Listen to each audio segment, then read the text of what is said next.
all the tasks that a universal genius faces, the most devastating of all tasks is to find someone to carry it on, some successor. It's difficult for us with the misinformation that we have, that we've grown up with, and that is current about Franklin, to understand the stature of the man, and thus the extent of the problem of passing on what he represented, or to be more correct, what he presented in his life form, in his energizing of meaning, in his ability to bring together disparate persons and disparate disciplines and unite them, integrate them into a sense of fabric which we today too glibly call mankind. Franklin was, in fact, the first world citizen, and Benjamin Franklin is forever revered for having disclosed to us the characteristics which have not changed of the first world citizen. This is not simply a wonderful appellation which I might extend to the good doctor, but I want to give you a short paragraph from Dumas Malone's wonderful second volume of his 6-volume series on Jefferson. This is Jefferson and the Rights of Man, Volume 2, and this is what Malone records on page 33. Late in his life, Jefferson said that as Franklin's successor, he found the court of Louis XVI a school of humility. This remark, now well known, was not an example of false modesty. The fame of his predecessor, as John Adams had said, was more universal than that of Leibniz or Newton, Frederick the Great or Voltaire. He himself observed that the respect for Franklin was greater than that shown to any other person in France, foreign or native. Many admiring Frenchmen regarded the soberly dressed Philadelphian with his invariable spectacles and unpowdered hair as the first citizen in the world. We have to picture to ourselves, and the only phenomenon that's available to us in our own time to understand the appeal of Franklin, was his figure approached what today we would call a super rock star. There were little dolls of Franklin. There were all kinds of mementos that had his face on it. Household items throughout Europe bore the face, the physiognomy of Franklin. He was the most instantly recognized human being in all of Europe, and for that matter, in all of America.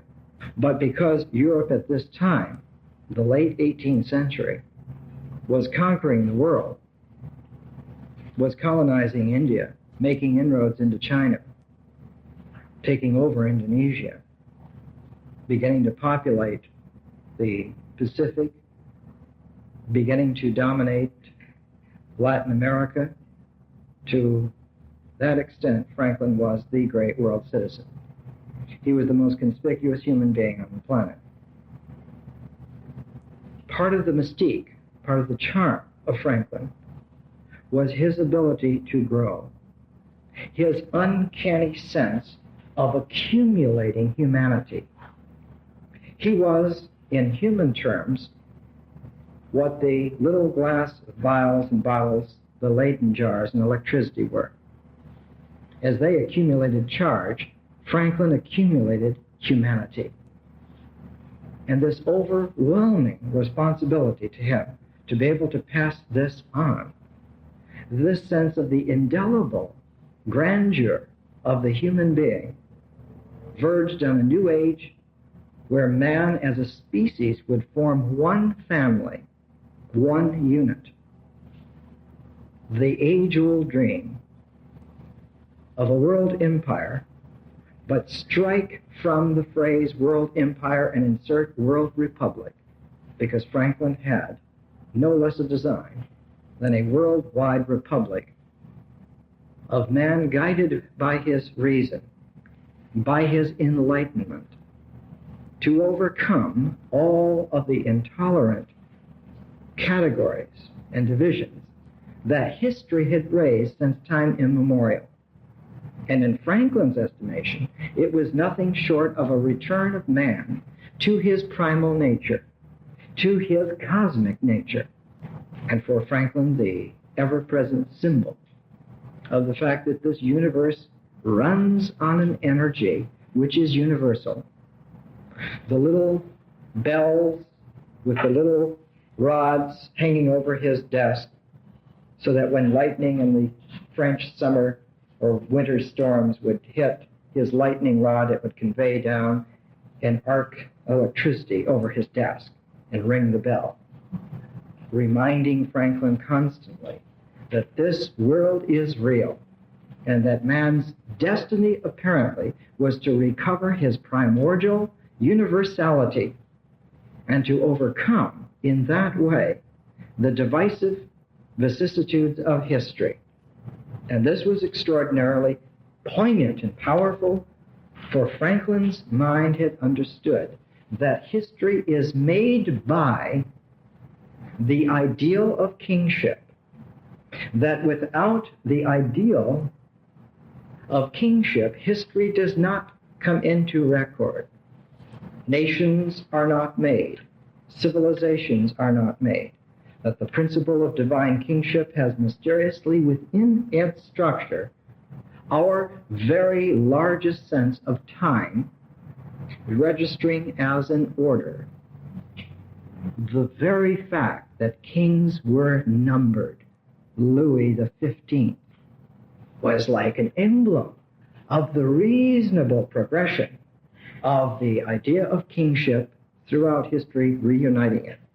But for Franklin, he lived at the time when the kingship was transforming, and there would no longer be a king, but there would be a president who was not so much the leader as the king had been, but would become the focus for the many.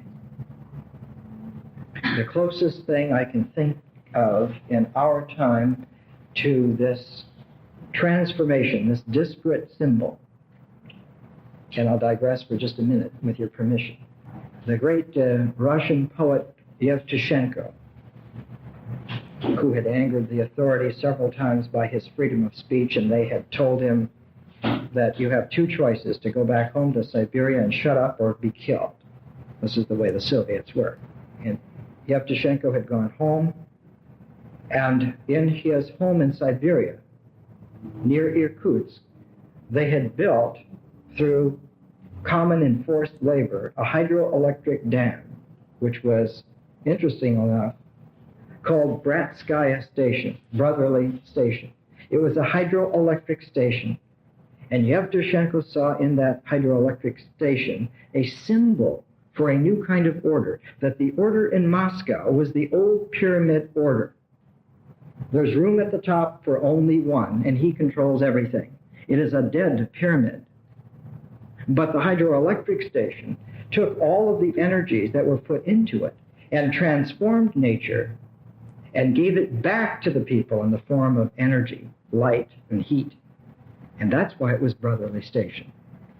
And his wonderful Bratsk Station, published in an Anchor Doubleday paperback, is the most mystical poem of our time. Franklin saw the idea of kingship had become like a dead pyramid weighing down man's organizational capacity. It was short-circuiting his energized universality that had come into its own, and there needed to be placed in its stead a new vision of the leader. He was not the dead point of a pyramid, but he was the revivifying focus of the ambitions, the energies, the dreams, the hopes and aspirations of a people. And he would but focus that and give it back to the people, radiating out through his structural capacity an order, a new order of a new age.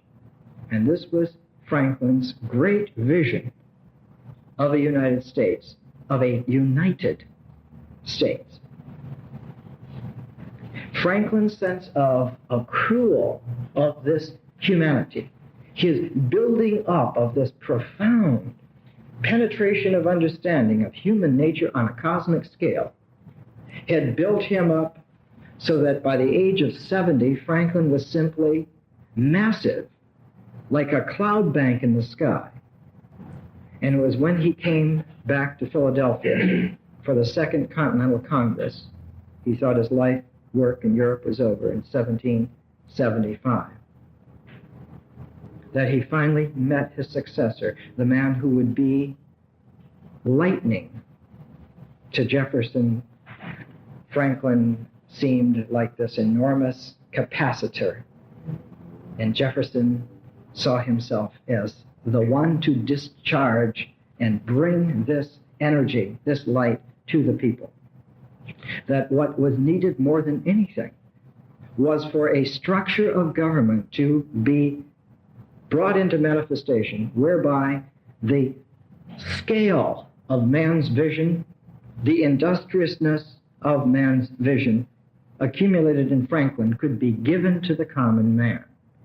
The age-old American dream. Let's make it available for everyone. Every man's house will be a castle. Every man will be a king unto himself. And coming together, these sovereign, liberated human beings will create by the intensity of their focus a new structure of government, a new vision of what leadership might be. We have, I think, more poignantly than any other place in Jefferson's work, the character, the lightning-like quality of Jefferson's mind and his language. I have for you just two brief quotations from a letter to George Washington from Thomas Jefferson, written in Annapolis, April 16, 1784, 2.5 months later, despite what Jefferson says here, that he was retiring. He would be on his way to Europe, on his way to France, to become the successor of Benjamin Franklin, in every sense of the word.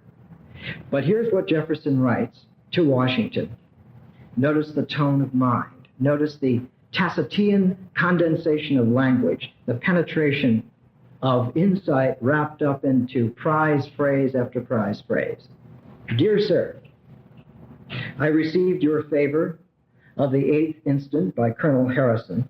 The subject of it is interesting, and so far as you have stood connected with it, has been matter of anxiety to me, because whatever may be the ultimate fate of the institution of the Cincinnati, as in its course it draws it to some degree of disapprobation, I have wished to see you stand on grounds separated from it, and that the character which will be handed to future ages at the head of our revolution may in no instance be compromitted in subordinate altercations. The subject has been at the point of my pen in every letter I have written to you, but has been still restrained by a reflection that you had among your friends more able counselors, and in yourself one abler than them all. Your letter has now rendered a duty what was before a desire, and I cannot better merit your confidence than by a full and free communication of facts and sentiments as far as they have come within my observation. He's saying to him, I thought you had better advisors than this, and I thought you yourself had better sense. And now I tell you exactly what I'm talking about. He closes the letter. You will be sensible, sir, that these communications are without all reserve. I suppose such to be your wish, and mean them, but as materials, with such others as you may collect for your better judgment to work on.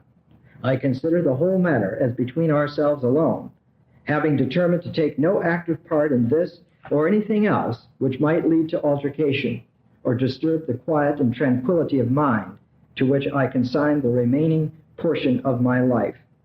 I have been thrown back by events on a stage where I had never more thought to appear.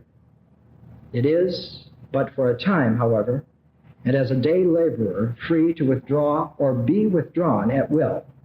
While I remain, I shall pursue in silence the path of right. but in every situation, public or private, shall be gratified by all occasions of rendering you service and of convincing you there is no one to whom your reputation and happiness are dearer than to, sir, your most obedient and most humble servant, Thomas Jefferson. And Washington caught him and held him to his promise that he would be responsive publicly if the situation demanded. And Congress empowered Jefferson as the only candidate to replace Franklin. What becomes important here for future considerations of both the way in which American history unfolded, specifically the way in which the Revolution of 1800 was a necessary counter move, the figure of John Adams comes to mind. He had been in Europe for some time. He had been in Holland. Why was John Adams not capable of replacing Benjamin Franklin? Franklin put it succinctly in one of his letters to Robert Livingston when he was the president of Congress. He said, "I am very often dismayed that my humility seems to get in the way of John Adams' positiveness." Adams, of course, in Holland, constantly getting the United States, the nascent United States, into jams. The worst of them was a financial crisis brought on by his insulting the French court, by his telling them in his frank New England manner, "We'd be better off by ourselves anyway, keep your fingers off." And of course, Franklin had worked long and hard to bring the French court into a position of supporting the American cause. And it was due to Franklin alone that this had obtained. And in fact, Franklin had struck in Paris a medal which had on one side a baby in a cradle strangling two serpents. Franklin said, "This is the infant Hercules. This is the United States, is an infant Hercules, grasping at Saratoga, Gentleman John Burgoyne's army, and at Yorktown, General Cornwallis's army." And the dates of those two events were there. On the other side of the medal was the goddess Athena. But the Peplos no longer had all of the mystic mythological symbols of the Greek world, but the fleur-de-lis, the symbolic busy bee of royalty which is omnipresent and always working behind the scenes, an ancient Egyptian symbol of royalty. And Athena was cloaked with the fleur-de-lis Peplos. This was the medal that Franklin had struck. And of course, Louis XVI and de Virginis, his foreign minister, were always sensible to the fact that the first citizen in the world loved France, loved the French people, and understood that the $20 million lent almost annually was not important. What it was the appreciation of the glory of the French people in a time of crisis, for an oppressed people had turned to them in all honesty, and the French grandly had responded. That was the basis on which the liaison was established, and on none other. And Adams was simply a clumsy, awkward, other alien who had barged in upon this gentleman's agreement to historical and universal glory. Jefferson was the only figure that Franklin had confidence in, could wear this mantle upon his shoulders of becoming a world citizen and understanding the delicate rapport required to stretch a mind, a sensitivity, a sense of culture, a penetration of purpose out until it encompassed the entire world. The entire world in extent of space, the entire world in extent of time, which included the capacity to have future vision. And on this regard, we find in the writings of Franklin and Jefferson a shared vision of the cosmic destiny of the United States. If you recall, as early as the 1750s, Franklin was already extending himself in his thought, in his regard, over the Appalachian Mountains, as far as the Mississippi River. And in the peace negotiation documents, again and again, we run across Franklin's concern that the British not be given an ambiguous possibility of slipping into the Ohio Valley area, into the Northwest Territories, that the United States must have the exclusive right to extend itself to the Mississippi.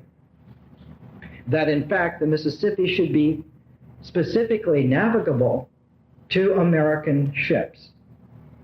And we saw that during the Revolutionary War period that Jefferson himself made sure that George Rogers Clark was outfitted, and even with just a small force of 200 men, was able to carry himself through what is now Kentucky, down the Ohio, and capture, without firing a shot, Vincennes and Cahokia, Kaskaskia, and all the other communities, the French-formed communities along the Wabash, the Ohio, and the Mississippi, and how the great British fortress of Detroit had sent this army down to capture Vincennes again, and how Vincennes fell, and then George Rogers Clark and his men marched across the southern tip of Illinois in a flood season, never out of water for 180 miles, and descended upon Vincennes in the middle of the night and recaptured the city, and how that masterful stroke broke the British power in the whole Trans-Appalachian region. It was a shared vision that Franklin and Jefferson, almost alone of their time, had, that the United States was going to grow. It was, as Franklin envisioned it, an infant Hercules who could only be defeated in the cradle. And even in the cradle, he was strong enough to stop two whole British armies, something that had never happened in history.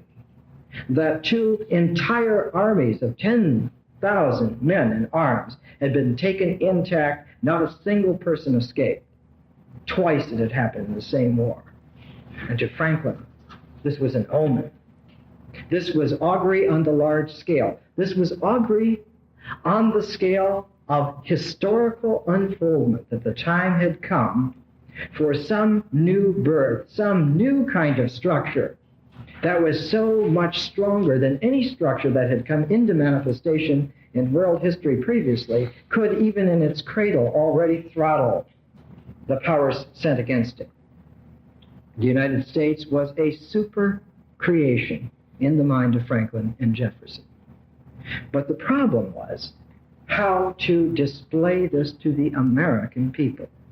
The European mind, the French mind in particular, grasped this above all else. In 1778, when Franklin and Voltaire embraced each other at court publicly, giving the kisses on the cheeks, it was a sign that the best of the old age and the best of the new age had come together in equanimity, in amiable exchange. And that Voltaire represented the cream of the old order come to maturity, to philosophical vision, but that Franklin had ushered in a new age, the age of the wise common man. And it's important here to emphasize the fact that Franklin was by trade, by preparation, a printer. When printing first came in the Renaissance, there were so few literate people in Europe that editions of great classic authors were sometimes as small as 200 or 300 copies. There weren't any more readers than that.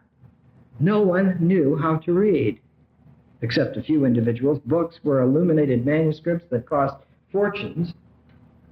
The printing press had introduced an element of democracy into the mode known as literacy. and it made information available. And by Franklin's time, it was just becoming self-conscious, self-creatively conscious, that there was also no limit to what an individual could now find out and know. And this confidence, this, as Sir Kenneth Clark once said of civilization, this warming of the environment of man's capacity, everything seems possible now, a springtime in the world. This increased capacity of the individual to know was reflected by all the scientific experiments that were happening at the time. Franklin was there, not only with his discovery of electricity and with Athenaeus' discovery that magnetism and electricity were co-phenomenon, and that Franklin's great experimental structure could be converted into a mathematical form. By 1759, it was all mathematized. It was opened up in Leibniz's universal language of calculus, that the seals of nature had been broken, not by history still caged by the precious elite, but at a time when history itself was cracked open like an Orphic egg for everyone. And science was an expression of the democratic movement of the Republic of Letters for all men. And Franklin saw it exactly in this way. And so did Jefferson. That the curiosity of examining your world, that nature was again available directly to the individual man, that he had stepped outside of these frozen frames of reference that had perhaps in their time what they were needed and first made serviceable for man, but through historical process had become cages, had become chains. You know, we have up here at Forest Lawn, here in Los Angeles, part of the huge chain that in the Revolutionary War was stretched across the Hudson River and stopped the British ships from going out. You go and look at that huge chain with those links, and it's almost like a symbol of the determination to stop a certain retrograde movement because it was destroying man's soul, his spiritual nature. It was moving towards an enslavement of man on a worldwide scale. This is how Franklin wrote it. He said, what is wrong with this mentality? It isn't just that the British king is a bad man or that his advisors are greedy. There's an idea about man here that most of us are to be slaves. That's the idea. To be controlled by the few who control the economic strings of power. That's what needs to be stopped by these chains, and those are, in fact, paradoxically, the very chains which we must cast off.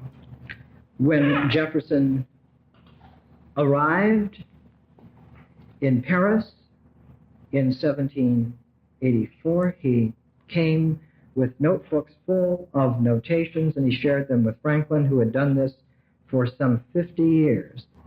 And with the confirmation of some of Jefferson's findings, Franklin published a little pamphlet disclosing for the first time the shape of the Gulf Stream in the Atlantic Ocean.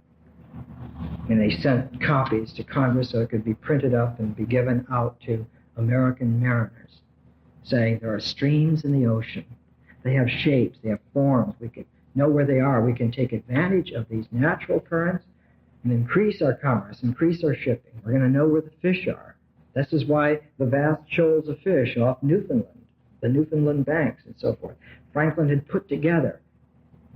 The scale of his mind was he could understand the Atlantic as if it were a pond.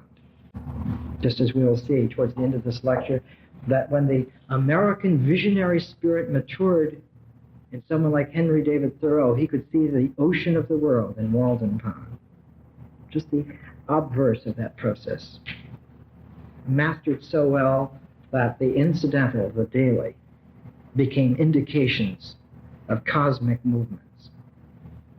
And we'll see in Thoreau's journals the exquisiteness of a sage, an ancient, time-honored sage such as one might have walked in the Himalayas, standing in those beautiful Massachusetts woods, surveying a snowstorm because no one had done that. And someone needed to be there with the trees and the snow and sense that and understand and let it penetrate. Let that nature resonate, that this is in fact the real basis upon which we exist. And if the individual can be brought face to face with the natural cosmos in its universal energized workings, then man's true nature and destiny will be revealed. And we would like to see that birth, not only for some precious few, but for as many men and women who can claim that heritage for themselves. If they claim it for themselves, it belongs to them. Let no government take it away from them.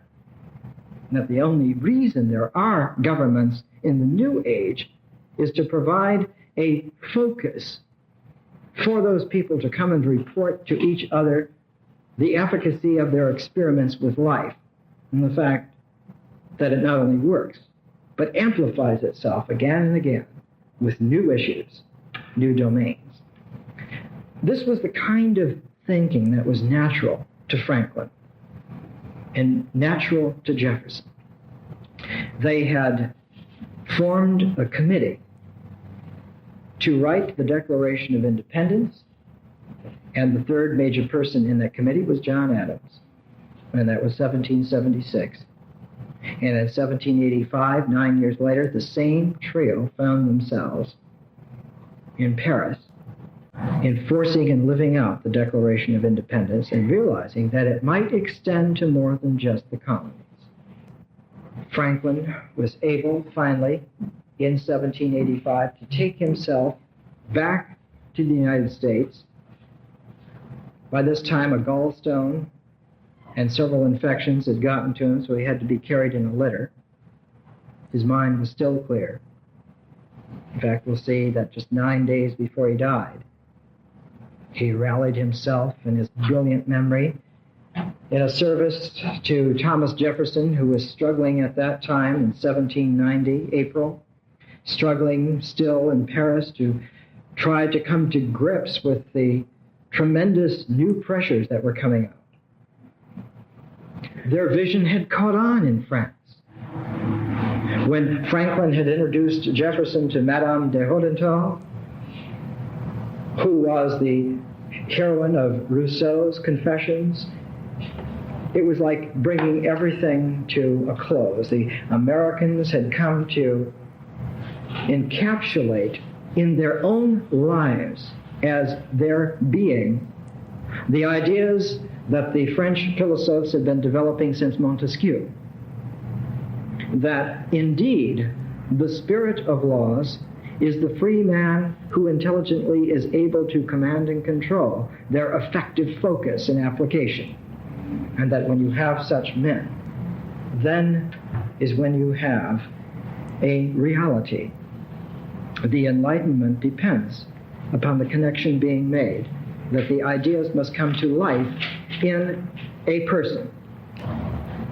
Towards the end of his life, Jefferson had written to Franklin asking about a certain boundary in the Northwest Territories, and Franklin pulled out of his memory almost exactly right, telling Jefferson, in such and such a drawer, you'll find such and such a packet of information that I had sent decades ago to Congress, and they will forward the issues to you, and you will be able to effect the right change and decision there in Paris vis-a-vis the English.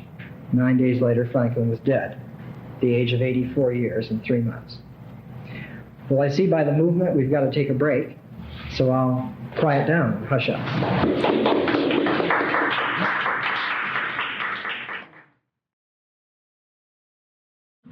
The issue of Time magazine, July 14th, has a one-page review of a new book on Franklin. Just look up I think it's the July 14th issue of Time, January 14th, and read that one-page book review and put it next to either this lecture or the 6 or 7 cassettes that I have on Franklin already, and you'll see that it amounts to a misrepresentation. This is a review of the book. A new book on Franklin. Have you read the book? No. Read the review, though. It's apparent. I brought it here last week and read some portions. You see, if we don't recognize that the roots are open-ended, then it's easy for people to say, well, America doesn't really have a philosophy. It's whoever's in power, whoever gets there. We do have a philosophy. It's just very sophisticated. It's not like Marxist-Leninism, where it's a codified, grasping kind of a mentality. The American philosophy was made to be open, to experience what we are, to experience nature as it is. It's not just philosophy, and it's not just psychism. Consider this fact. How many Americans went to the moon? Have any Russians ever gone to the moon? Ever? There's something psychological in being able to step off the planet and be yourself. No other people have done it yet. It's been 13 years. The skies are open. It's not a mystery. It's a question of character. Americans have a very specific, special kind of a character, a willingness to commit themselves to openness. All right, if that's what it takes, let's do it. We'll see what's there. That's an odd mentality. Odysseus might have had it. Not many people since. I, of course, had everything outlined here. I have about another 300 notes, which I can't get to. I want to get this in. This is from George Washington to Benjamin Franklin, the 23rd of September, 1789. And of course, by this time, Washington was beginning the tradition of the presidency. Dear Sir, the affectionate congratulations on the recovery of my health and the warm expressions of personal friendship which were contained in your letter of the 16th instant claim my gratitude. And the consideration that it was written when you were afflicted with a painful malady greatly increases my obligation for it. Would to God, my dear sir, that I could congratulate you upon the removal of that excruciating pain under which you labor, and that your existence might close with as much ease to yourself as its continuance has been beneficial to our country and useful to mankind.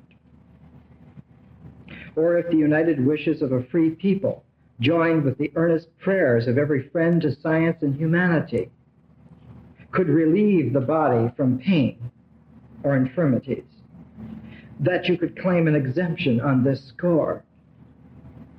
But this cannot be, and you have within yourself the only resource to which we can confidently apply for relief, a philosophic mind. If to be venerated for benevolence, if to be admired for talents, if to be esteemed for patriotism, if to be beloved for philanthropy, can gratify the human mind, you must have the pleasing consolation to know that you have not lived in vain. And I flatter myself that it will not be ranked among the least grateful occurrences of your life to be assured that so long as I retain my memory, you will be recollected with respect, veneration, and affection. Your sincere friend, George Washington. One of the last concerns for Franklin was slavery, and Washington had written to him as president because Franklin had addressed him, had pointed the attention, now that we had a society, a government of free men that was operable and evidently going to go on and occur, one of the major problems for this mind, for this quality of mind, for this character of New Age structure was to address itself to the issue of human slavery. And Franklin, unerringly, writing to General President George Washington, 1789, the business relative to free blacks shall be transacted by a committee of 24 persons, annually elected by ballot at the meeting of this society, which was the Society for Promoting the Abolition of Slavery and the Relief of Free Blacks. this was to become one of the crucial issues in American history. This was 1789, 60 years later, when Theodore Parker would talk in this same mode to his supposedly freed and liberated Massachusetts, Boston, in the church where he was the pastor. He was drummed out of the church because this issue would fracture the power structure that was nascently trying to reassert itself, nascently trying to bring itself back. And the central question was slavery. And we will see when the series goes on that when it did break that structure, Lincoln, with his Franklin-esque natural sympathy, with his Jeffersonian lightning-like directness, saw exactly the truth of the issues. If man is free, he is able to unite himself.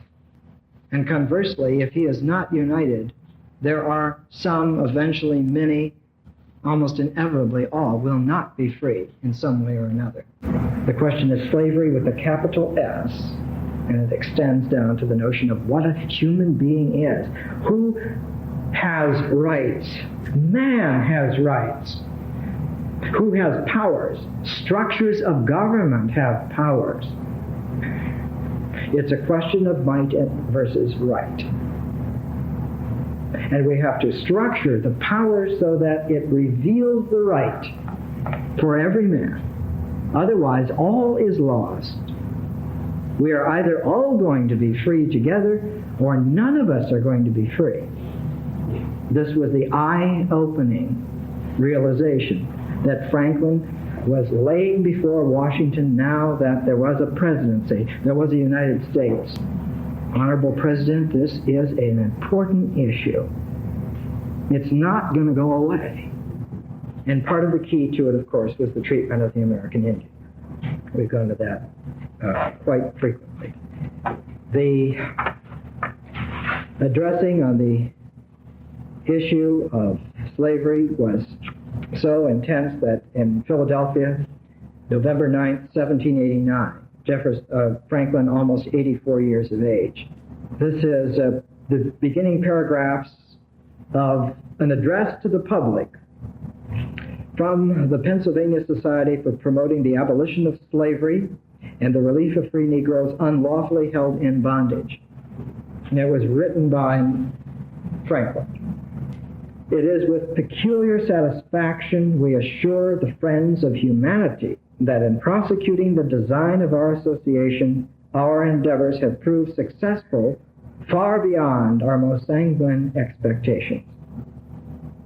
Encouraged by this success, and by the daily progress of that luminous and benign spirit of liberty, which is diffusing itself throughout the world, she holds the torch aloft so all may see. She dispenses not power, but light, so that right might be disclosed. Her name is Columbia. She is the persona of liberty.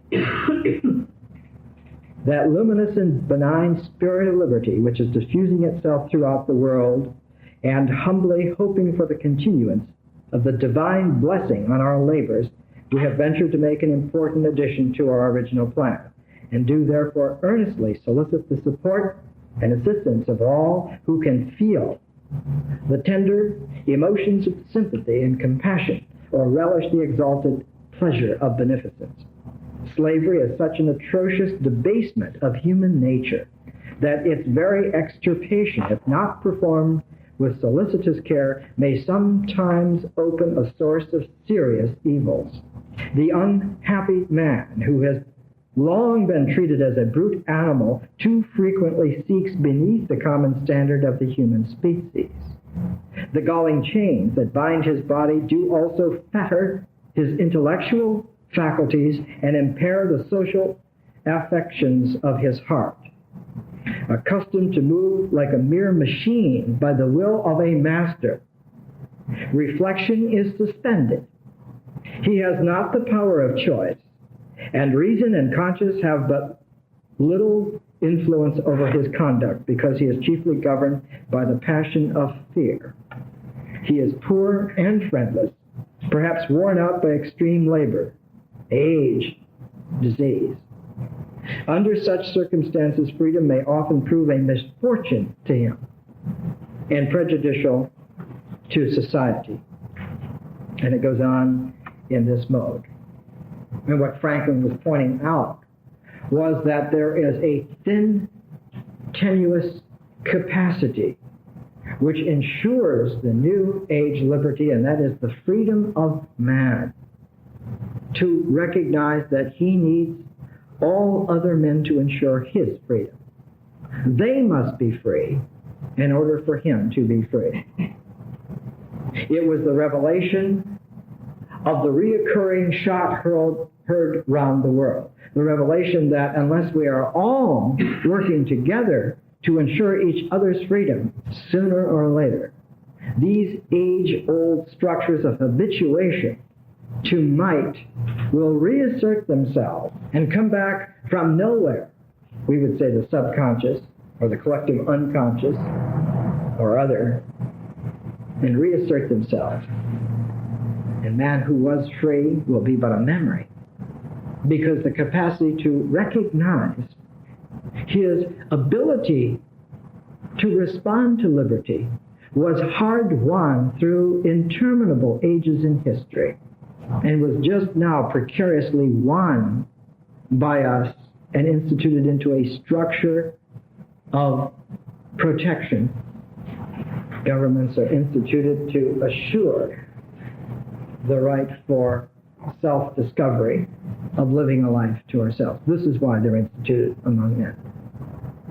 And without the consent of enlightened human beings, thus so protected, the government has no power at all. This was to be one of the great realizations that Jefferson would have to bring into order. Franklin, in his tremendous work, had realized that he had indeed become a citizen of the world. But how to pass this on to Jefferson? And why, again, why was it Jefferson? Why not Adams? We find that towards the end of his life, John Adams, when he writes to Jefferson, addresses him as Your Excellency, which galled Franklin. And when his sister Jane Meekum began addressing him as His Excellency, Your Excellency, he wrote her a letter terse, and he said, don't use that word with me. Dr. Franklin will do if you have to give me a title. Because Adams still had within himself this kowtowing tendency. He was one of those who still habitually, subconsciously thought, well, General Washington is our king. But Franklin was not a king. He was not a king figure. He never fit the model. And those who disparage Franklin disclose a psychological tendency, almost subconsciously manifested, to worship power, to worship the structures that control, and to disparage and look askance at a free man who wears no crown, except the penetrating intelligence which his free mind has been able to develop on its own. Jefferson, on the other hand, when he was brought into France in 1784, that poignant time, his wife had died a few years before, and he was grieved over that. Martha Wales, skeleton, Jefferson. He was ill when he got to France. Jefferson loved the classical lines of Greek architecture under full sunshine. And he got to cloudy, Gothic France, riding in from the port to Paris. Everywhere they stopped, there were beggars along the way, their hands out. Jefferson, seeing this terrible contrast between the fruitfulness of the terrain, he had an eye for good land, just like Franklin had. It was fruitful land. It was elegantly manicured and organized. And walking on it were the ragged population.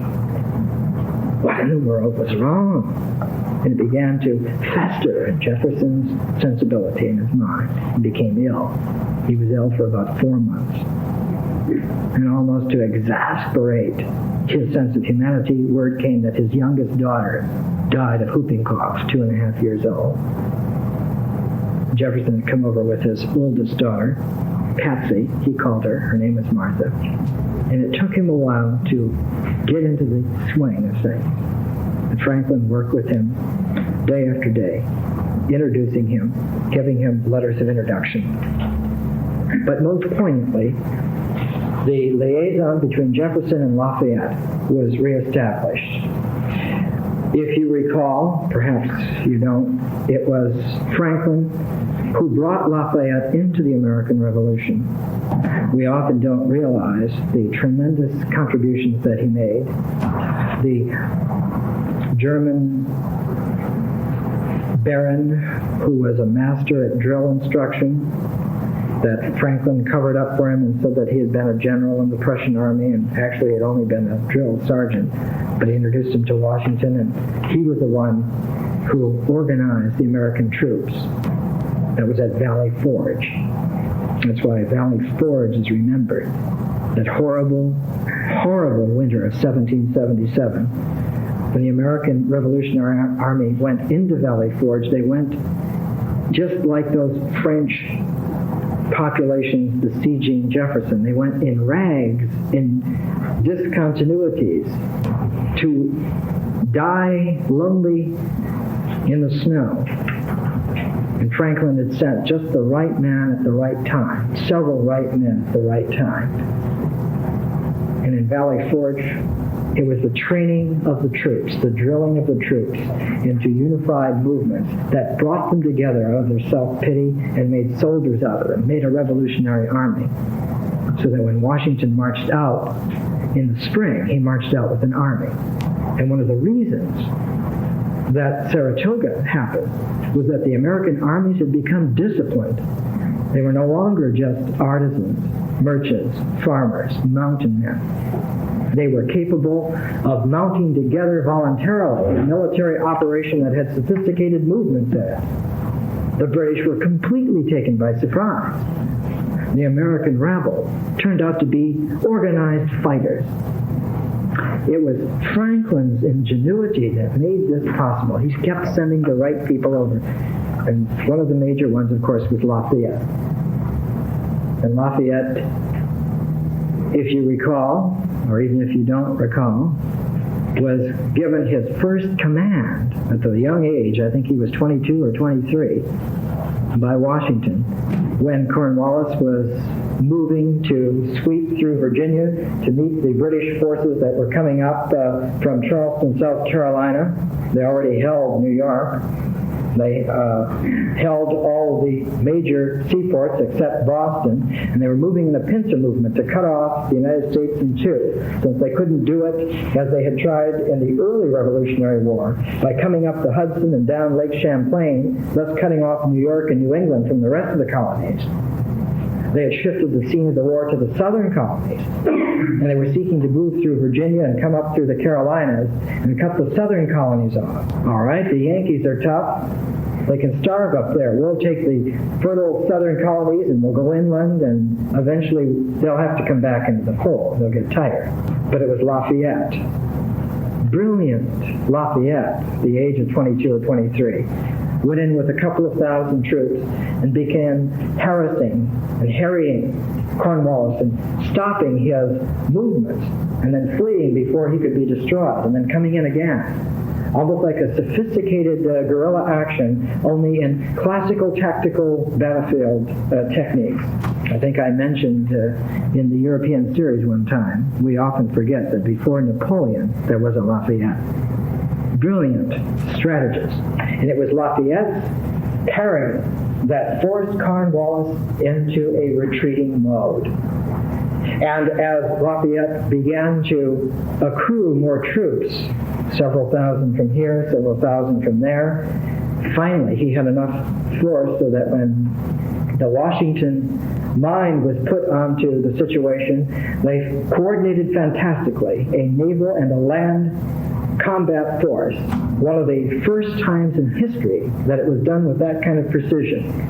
You have to go almost to D-Day in World War II to find that massive scale of coordination of so many different kinds of troops, speaking so many different kinds of languages, trained in so many different ways, all brought to focus at exactly the right time, the right hour of the right day. And Cornwallis had nothing to do except to surrender. Everything. 170 cannon, 6,000 trained crack British troops, 1,800 crack regulars that had come from another sector. All of this delivered completely intact. It was an embarrassment. Lord North, when he went into paroxysms of fear of having to tell the king, how am I going to tell George this? He already knew that the king was on pins and needles. You know, George went insane, don't you? Because of the American Revolution, because of the pressure, because of having been beaten by people who should have been dead years ago. And they keep not only fighting, but winning.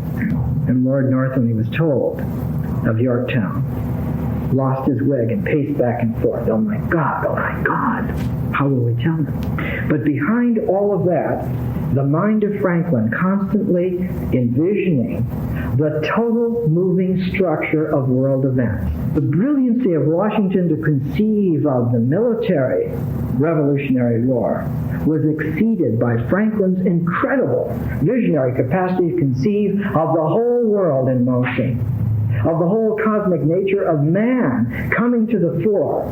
And it was not just a question of winning a fight for freedom, but of engendering the very structures that would permit man by the millions to grow up free and to think of himself as an individual capable of forming alliances with other individuals, not on the basis of some philosophy or doctrine or religion or policy or outlook or prejudice, but on the basis of seeing a situation that needs to be done. It's as simple as this car is stuck, here we are, if we work together we can get it out. That kind of instant collectivity of individuals who come together for a purpose and consciously of their own free will give themselves up momentarily, temporarily to form a working unit to get something done, get the job done. It's an American outlook. No task is too large. Are there millions starving? Very well. Let's organize and find a way to feed millions. Man is not defeated by circumstance. It is simply the problem to be solved. This was the mentality that Franklin was working towards. But the apprehension was, he was getting to be 80, mid-80s. He's going to die. Who's going to carry it on? This is why he addressed Jefferson as Your Excellency in his letters to Jefferson. Because of this incredible capacity to understand. When Jefferson was on the boat going over to meet Franklin to take the laurels, to take that burden, you know what book he read? He read Don Quixote by Cervantes, getting ready to meet the master, getting ready to think in terms of cosmic paradoxes, getting ready to be attentive to someone for whom the adventure of life is profound. Not only that, but Jefferson taught himself Spanish in 19 days by reading Cervantes. The quality of mind, the intelligence, the capacity to open oneself up and commit oneself exclusively to solving a situation so that one gains the techne, as the Greeks would say, the know-how. The know-how. And that would become the seed of the development of American pragmatism with William James and John Dewey. And we'll see that too, how all that develops out of there. The capacity to go to things. Jefferson, in his abilities, impressed Franklin, and Franklin wanted more than anything else to bring Lafayette and Jefferson together. Yes, there are these salons. Yes, there are these philosophes. They are the cream of Europe. The French mind, scientifically and philosophically, has raised itself to heights undreamt of by past ages. But this is a new age, and your closest friends are going to have to be people who understand these new times, and Lafayette was one of those. And so Lafayette and Jefferson were brought together and kept together by Franklin. You know, it was Madame Lafayette who embroidered George Washington's Masonic apron. We have it here in Los Angeles. It's over across from USC on Exposition Boulevard in the Museum of Natural History, of all things, in a glass case. Because the connections were deep, they were profound. And when you have a masterful, cloud-like accumulation of humanity like Franklin was, Jefferson and Lafayette were like two bolts of lightning brought together. And the incredible blossoming of the mutual admiration and friendship between the two would for the rest of their lives sustain them. The image comes to mind. I have to close with this tonight. The old Jefferson in 1825, 83 years old himself by that time, hobbling out of Monticello and coming out of the carriage up to meet him, the old crippled Lafayette, who had been brought over to the United States to be feted with statues and commemorations. 1825, you see. 50 years since the Declaration of Independence, and it was going to be a great event, and they were touting Lafayette. And the two old men hobbling towards each other and embraced madly like Franklin and Voltaire had done 50 years before. Ah, Jefferson. Ah, Lafayette. Next week, more.